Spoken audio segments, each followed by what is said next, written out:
District Administration Thobal Sinduna ngasi pangthokhiba sales event ta relief camp ta leiriba miyoi singa saba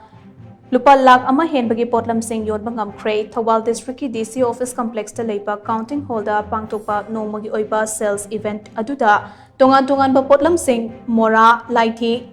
candle lay kaunagi potlam sing office ki file cover pencil pouches mobile bag carry bag na chingba yonba stall tara manga room hangkhe sales event aduga mari leinana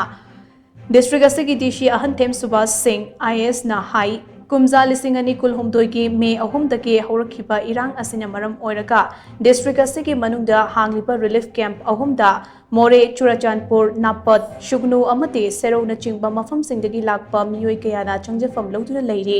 makoibu senthok lambi leihanbaga loinana hingnabagi pambai oihanaba pandamda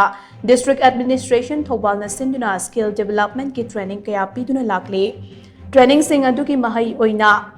ngasidi inmate sing tongan ba potlam kaya puthoktuna miyamda fanghanba ngamle haina mahakna makhata khe thoramaduda yausanggi mangoinana pangthokliba sales event asida inmate singi mating pangpoina pot label lakliba miyoi sing buso DC ahan them Subhasna thagat pafongdokhe Pagi Thobal district relief camp ahum khak lai relief camp ahum sigi dalaiba miyoi singje district administration ki site gi ekoina makoi gi skill development program ama mayam ama paikhatlaga makoi se financially independent uhenna bofana bada training mayam ama pibadu gi mahi oina ngasi di makoi si khutsa haiba miyoi sing oiraga makoina puthok jariba maru oina kauna gi production mora adagi doll candle pina saba file cover adagi kogi mobile hangna ba pouch pencil pouch mayam sing asi relief camp of jagi inmate sing na koi stall tara manga muk hangdok sarga koi morning gi ngasi ayu pung 13 sidagi koi hojabani hojik fawbada koi public ki response yam phai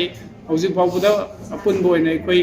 80000 mukti yon mangamgre koi hore nungdam ngaram bodum chatha jaga dawani koina mayam da